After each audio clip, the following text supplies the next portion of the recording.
앞으로 수능 공부를 하든 대학교를 가든 유튜브에 새로운 AI가 나와가지고 지금 사람들에게 충격을 주고 있습니다 이야기를 하면 가던 길 멈추고 꼭 봐야 돼요. 그리고 한번 써보기라도 해야 돼요. 그래야 내가 지금 가지고 있는 문제를 얘가 해주면 좀 더 빨리 해결될 수 있겠다. 앞으로 더 많은 AI가 나올 수 있으니까 요거 지금 외우는 게 중요한 게 아닙니다. 현재는 배우스가 제일 잘하지만 나중에는 어떤 놈이 나올지 모르거든요. 어떤 툴을 배우는지는 계속 하셔야 돼요. 평소에 계속. 그러면 이제 여러분들 뭘 하셔야 되냐? 이 재미없어요. 그래도 한번 잘 들어보십시오. 나 최대한 잘 전달할 수 있도록 한번 설명해 볼게요. AI를 잘 쓰는 사람은 문제를 잘 정의를 한대요. 어떤 문제가 생겼을 때 사람은 크게 둘로 나눠져요. 어떻게 합니까? 첫 번째는요. 빡치는 인간들이 있어요. 왜 나한테 이런 일이 생겨? 짜증나! 하면서 화를 팍 내거나 아니면 도저히 자기가 그 문제를 해결할 수 없을 거라고 판단이 들면 어떻게 돼요? 이제 우울 모드로 들어갑니다. 나는 이거밖에 안 되는 인간이야. 무슨 계속 엄마 들어오지 마. 뭐 계속 이래요. 문제가 해결돼야 안 돼요.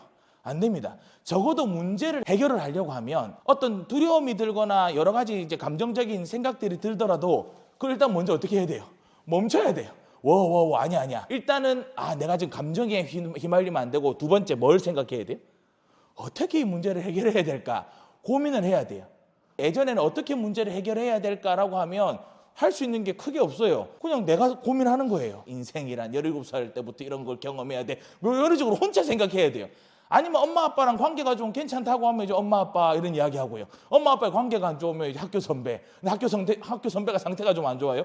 그럼 이제 담배 한 대 피면서 이야기하려면 이런 식으로 이제 점점 불량으로 빠지는 거. 이게 모든 사람들은 문제가 해결이 안 되면 예전에는 내가 스스로 생각하는 주변에 물어보거나 근데 주변에 물어보는 사람의 상태에 따라서 내가 더 성장할 수 있거나 더 마탱이가 갈 수 있거나 그랬다고요. 근데 이제 AI라고 하는 게 등장을 했습니다. 그러니까 나에게 생긴 문제를 물론 주변 사람들한테 물어봐야 돼요. 이거 정말 중요해요. 주변에 물어보는 건 당연히 해야 돼요. 근데 플러스 나보다 좀 똑똑하고 주변에 엄마, 아빠, 친구, 선배보다 더 똑똑한 챗GPT한테 물어보면 조금 더 합리적인 대답을 들을 수가 있거든요. 근데 아마 써보신 분들은 아실 거예요. 야, 날 살쪄서 그런데 살 빼는 방법 알려줘. 이렇게만 이야기하면 얘가 누구나 할 수 있는 이야기예요. 아침은 뭐 적게 드시고 칼로리는 뭐 드셔야 되고 당은 적게.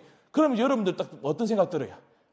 이런 건 누구나 할 수 있는 이야기잖아. 구체적으로 내가 살 빼야 될 수 있는 방법을 알려줘라고 하더라도 얘는 못 알려줍니다. 여러분들이 문제를 잘 정의를 해줘야 돼요. 이게 내 문제야 라고 이야기해줘야 돼요. 자기소개서 쓰는 게 어려운데 어떤 부분이 어려우니까 그 어떤 부분을 도와달라고 해야 답을 더 잘해주지 않을까요? 여기까지는 동의되세요? 여기까지는 안 어렵죠? 맞죠? 살을 빼야 돼요. 계속 살 이야기 하니까 민망하네. 뭐 하지? 공부를 잘하는 습관을 들여야 돼요. 공부를 잘하기 위해서는 어떤 부분을 내가 잘해야 될까? 이렇게 물어봐야 되잖아요. 그럼 어떤 부분을 여러분은 혹시 아세요? 한번 물어볼게요. 공부 잘하려면 어떤 부분을 잘해야 돼요? 복습! 오케이! 그러면 공부 잘하려면 뭐 해야 돼요? 예? 이게 이제 컨디션 조절! 예전에는 한 사람한테 묻고 다니지 않았어요. 맞잖아요. 저 공부 잘하고 싶은데 선배님 공부 어떻게 해야 됩니까? 하니까 사고려. 공부 잘하면 어떻게 해야 되는가? 잘 자야지. 뭐 이런 식으로 하나하나 다 묻고 다니면서 어떻게 했어요? 이제 예를 들면 잘 자야 된다고 하면 몇 시간을 자야 될까? 사고를 기르려면 어떻게 해야 될까? 이런 식으로 어떤 것들을 사람들한테 다 묻고 다녔다고요. 그러니까 공통적으로 이야기하는 부분이 있고요. 어떤 사람은 완전 특이한 부분을 이야기하는 사람도 있고요. 공통적으로 이야기하는 게 맞을 때도 있지만 틀릴 때도 있어요, 없어요? 예전에 우리 할아버님 할머니 세대는 서울대 가면 좋대요, 안 좋대요? 예전에 서울대 가면 무조건 좋대요. 이게 인생을 성공하려고 하면 무조건 서울대 가야 된다라는 이야기들을 아마 많은 분들이 했을 거예요. 근데 죄송하지만 지금은 서울대 간다고 다 성공해요? 아니거든요. 이게 봐요. 공통적으로 많은 사람이 이야기한다고 해서 그 말이 정답은 아니라니까요. 그러니까 뭐예요? 아주 객관적으로 좀 합리적으로 정할 수 있는 기준을 만들어야 돼요. AI는 목적 없이 동장하지 않아요. 구체적인 불편함이나 궁금증을 정의해야 됩니다. 정확하게 항목이 무엇인지를 알려달라고 해야 돼요. 자기소개서 잘 쓰고 싶어라고 하면 잘 쓰기 위한 여러 가지 항목이 있지 않아요? 예를 들면 직무, 경력 이런 내용을 넣어줘야 될까요? AI가 무당이 아니잖아요.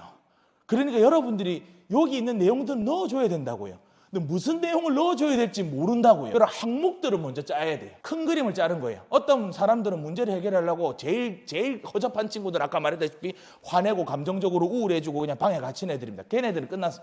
근데 어떤 친구들은 문제를 해결하기 위해서 지가 조사를 하고 사람들한테 물어본다고요. 그 시간이 많이 걸린다고요.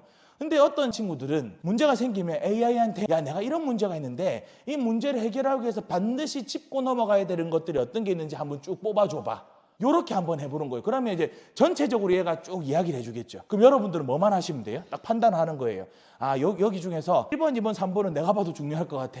요건 입력을 내가 누구한테 물어봐서라도 조사를 해야겠네. 4번, 5번, 6번은 그닥 필요 없을 것 같은데? 이렇게 판단을 하는 능력들을 키우면 된다고요. 그리고 난 뒤에 데이터를 거기에 있는 내용들을 계속 똑같이 입력을 하면 그냥 감정적으로 움직이거나 그냥 아무한테나 물어봐가지고 답 나오는 것보다 답이 좀 더 잘 나올까 안 나올까요? 잘 나올 수밖에 없어요. 이게 좀 어려울 수 있을 것 같은데 혹시 발표 같은 거 하시나요? 발표를 해야 돼요. 발표를 해야 되는 게 문제입니다. 솔직히 저 같은 사람들은 문제가 아니에요. 난 맨날 씨부리는 일을 하잖아요. 그러니까 사회에 발표를 한다고 하면 주제만 던져보세요 하는데 내가 조사해서 내가 원하는 대로 알아서 이야기하면 돼요. 여러분들은 문제는 뭐예요? 조사를 하는 것도 문제지만 뭐가 문제예요? 발표를 하는 게 어렵지 않아요? 발표를 할 때 내가 뭔 말부터 어떻게 해야 될지 조차를 모르잖아요. 그걸 물어보는 거예요.